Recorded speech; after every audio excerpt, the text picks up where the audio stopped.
یہ کہانی ایک ایسے لڑکے کی ہے جس کے پاس دنیا کی دولت نہیں تھی، لیکن دل میں ایک خواب تھا، بڑا خواب۔ احمد ایک چھوٹے سے گاؤں میں رہتا تھا۔ اس کا تعلق ایک نہایت ہی غریب خاندان سے تھا۔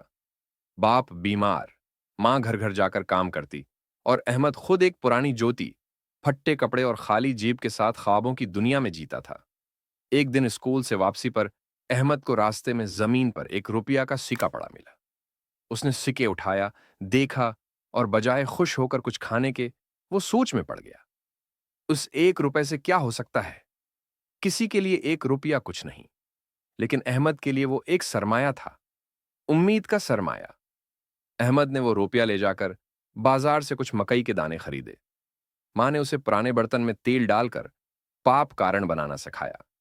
احمد نے چھوٹے چھوٹے لفافے تیار کیے اور اگلے دن اسکول کے باہر کھڑا ہو گیا۔ شروع میں بچے ہنسے، کچھ نے مذاق اڑایا، مگر چند نے خریدا بھی۔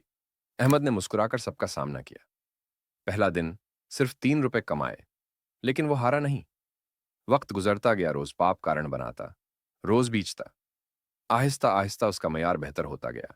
لفافے صاف ستھرے، ذائقہ مزیدار، اور خدمت شاندار۔ پھر اس نے ایک چھوٹی سی ریڑھی خریدی۔ لوگ اسے پہچاننے لگے۔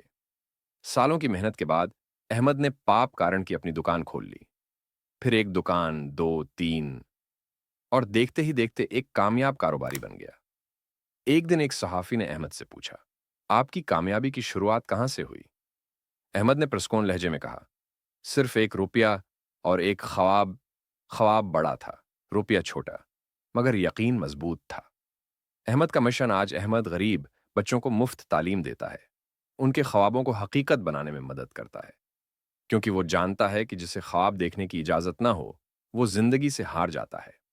سبق: کبھی بھی اپنے خواب کو چھوٹا نہ سمجھو، کیونکہ خواب چھوٹے نہیں ہوتے، ہماری ہمت چھوٹی پڑ جاتی ہے۔